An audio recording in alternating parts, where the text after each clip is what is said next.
Poor communication is one of the quickest ways you can ruin your relationship with a recruiter. So, Bo, tell us why bad communication is so important. If you take away one thing from this video, it's that recruiters and hiring managers love clear, honest, and timely communication, even if it is not what you think they want to hear.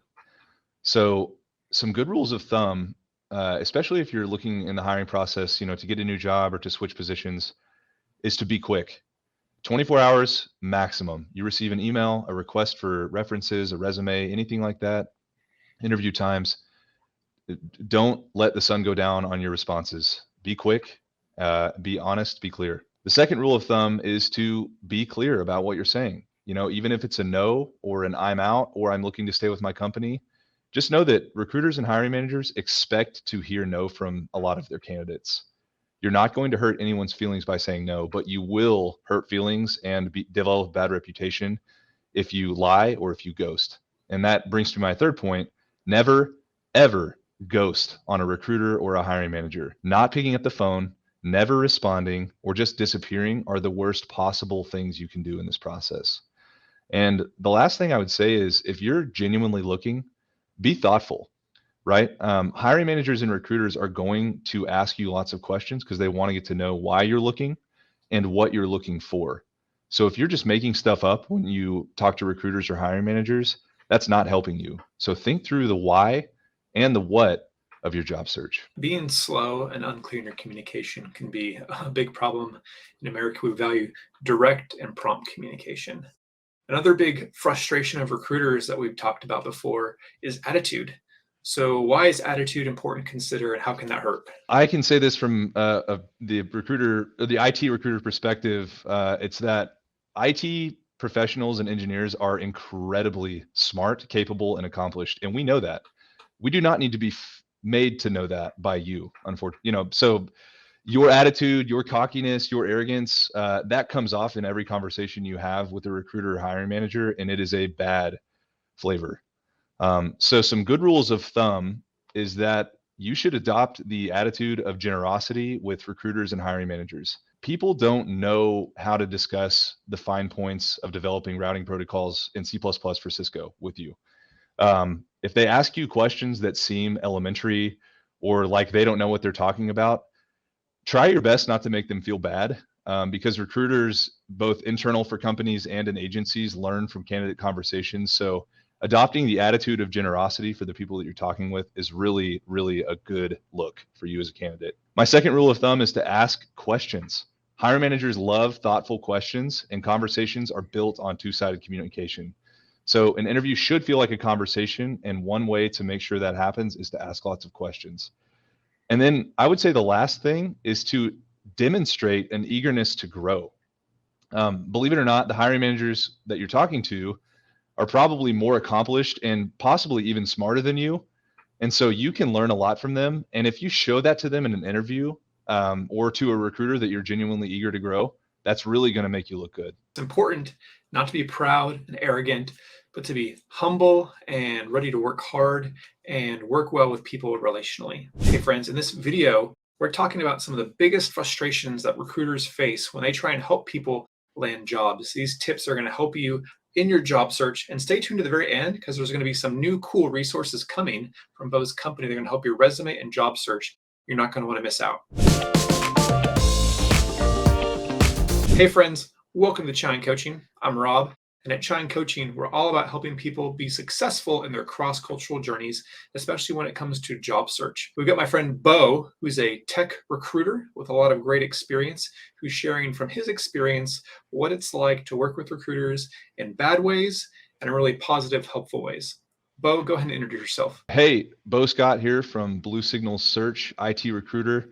Specialize in software engineering, product management, and then other types of more physical layer engineering roles for high-tech companies in telecom, wireless, DAS, and other cloud and software providers. So if you need a job in that space, I'm your man.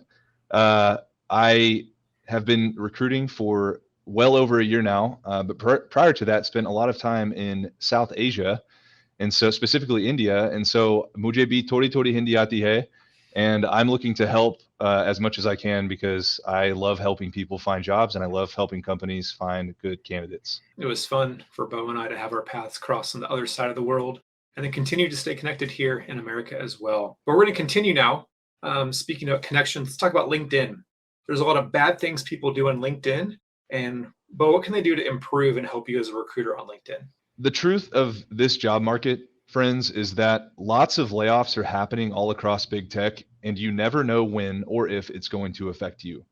I've seen candidates with really, really good, accurate, up to date LinkedIn profiles get new jobs within 5 days of being laid off from their former company because their LinkedIn was up to date, accurate, thorough. The candidates were highly approachable and responded to messages. And the truth is that recruiters have really good roles for you, but you can't know about them until you hop on LinkedIn and respond to the messages that we send. So, some good rules of thumb for a healthy LinkedIn profile is to update LinkedIn often and accurately. It's good to make sure that your LinkedIn reflects exactly what you're doing. View it as a socially accessible resume. You will get a lot of messaging and calls from recruiters, which you can respectfully decline or ignore, if you have an accurate LinkedIn. But if you get laid off, which problem would you rather have? Too many calls from recruiters or no calls from recruiters? The second rule of thumb is to find and respond to recruiters, internal and external, that specialize in your space and stay connected with them. We are always watching the job market and we usually have great opportunities in your space. And so if you find a good recruiter or two that you can trust and that you know has good roles, keep in touch with them on LinkedIn, or if you get their number or email, just drop in every once in a while and hear what's going on. The third rule of thumb is to respond to messages within a reasonable amount of time. Yes, no, maybe. It doesn't really matter what you say. It's better for us to know that you're in, out, or you might be in than to never hear from you. And the last rule of thumb is to get involved. LinkedIn is an amazing community and a tool for professional development, great for news, great for updates, insights, events, networking, you name it. You might find that LinkedIn becomes your favorite social media platform, even though I know all of you guys are on GitHub. And my friends, we have lots of great resources on the channel for LinkedIn as well, how to make an optimized profile, how to message, how to stand out and be found by recruiters. So check out our other videos on the Shine Coaching channel for LinkedIn. Another important skill, because y'all are very smart, is having soft skills. So bad people skills, bad soft skills can also hurt your job search. Bo, tell us more about that and how to improve. Yeah, well, it's vital to remember that hiring managers and let's say slash recruiters in the US and Western Europe specifically are looking to hire people, not just resumes, especially in companies that are cool, high tech, fast paced startups, that are trying to build culture. Probably the worst thing you could do is just read your resume and, go through all of your very deep technical skills on an interview or with a conversation with a recruiter, because that's just not really what they're looking for. So some good rules of thumb is that, and this is probably one of the biggest things, is that small talk is Western communication. And I don't really know how to qualify or quantify this, but Americans like to chit chat. And I would encourage you guys to go for it, even if it feels a little bit awkward.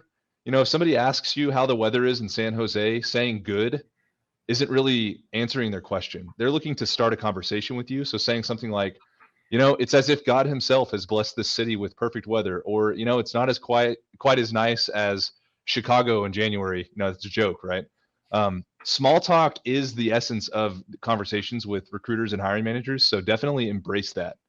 Watching movies and TV shows might be a good way to really get context for that. The second rule of thumb is asking questions, and sometimes that's small talk, makes you come off as more human. A major complaint that I hear from hiring managers every day is that candidates don't ask good questions. In any human interaction, asking questions expresses interest in the other, right? Even if it's not like, you don't really care, asking a question is better than not asking one. And as a rule of thumb, if you're struggling to remember this, people love talking about themselves. So if you're thinking, oh, this interview is a little awkward, just ask a personal question like, what do you like about working at this company?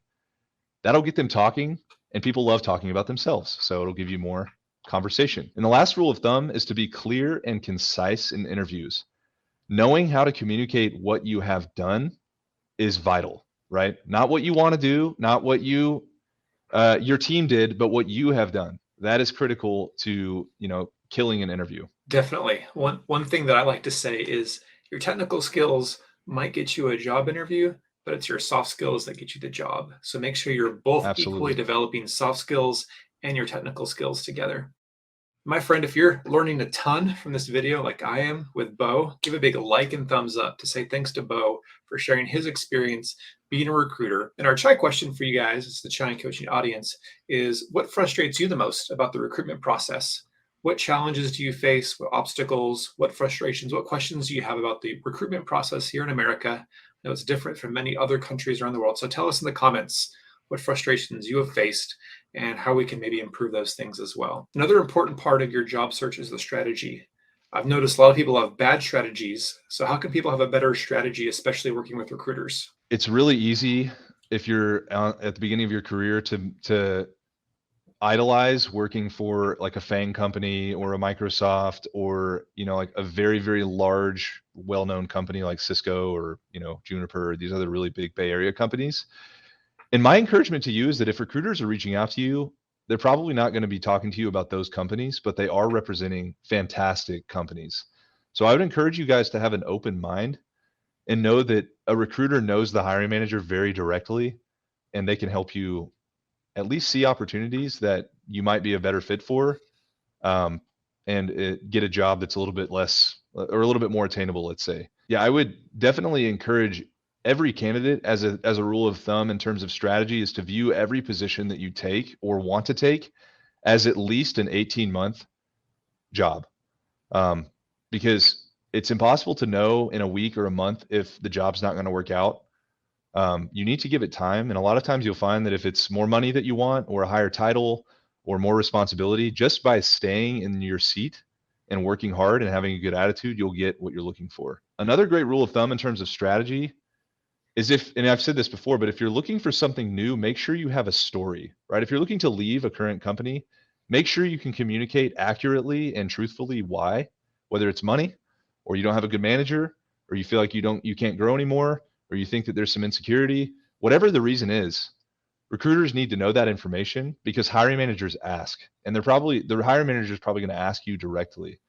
And so I would definitely know your why, and I would also know your what you're looking for, what you're hoping for, what would be ideal, because that is part of your strategy in landing the job that you're looking for. A third rule of thumb is to make sure that your resume reflects what you personally have done. Um, Candidates constantly say some things like, "Oh, I'm a software engineer and I've worked on teams, agile teams doing X, Y, and Z. We built this thing. We did this. We did that." That's great, but your individual contribution is far more important to any hiring manager or recruiter than your team's contribution. And instead of saying, "Yeah, we built this product at Cisco," it's more, "I was on an agile team of 3 developers tasked with building X product and personally did X, Y, and Z that led to an on-time delivery of product for customers." Um, or even quantifying your skills like, "Hey, I'm a 3 out of 10 in Golang. I'm a 10 out of 10 in C++." And don't overstate your ability, right? But quantifying and individualizing your contribution is critical for strategy, because recruiters and hiring managers want to know that stuff. And if you've thought through it, you're going to get jobs. These are some fantastic, incredible tips. And Bo, I want to reward our friends who stayed to the end of this video and tell us about those cool new resources that your company has for job seekers. Yes. So Blue Signal Search has recently partnered with and launched a service called Resume and Career Services, or RACS for short, in which people can get coaching on writing resumes, going for interviews, negotiating contracts, leaving your current company gracefully. There's just so much. I mean, countless of hours of videos and articles and blog posts about the job market and landing your ideal next position. And for a limited time, we're actually offering a free 1 month subscription, and after which you can obviously pay to subscribe. But for anyone who signs up in the next period of time, they will receive our services for free for 1 month. Awesome. So yeah, we'll make sure we have links for that. You guys can check that out if you want to get some resume and job prep help. Sounds really cool. I want to check that out as well. And be sure to connect friends with us online, with me and Bo on LinkedIn. You can follow Chine Coaching on Instagram. We also have a great Chine Coaching newsletter with more great tips and opportunities. And Bo, thanks so much. This has been incredible. I've learned so much. Really appreciate you sharing your experience. Absolutely. Always happy to help. And it was a pleasure. Definitely. Friends, thanks so much for being part of the Chime coaching community. Appreciate you tuning in, and we'll see you next time. Cheers.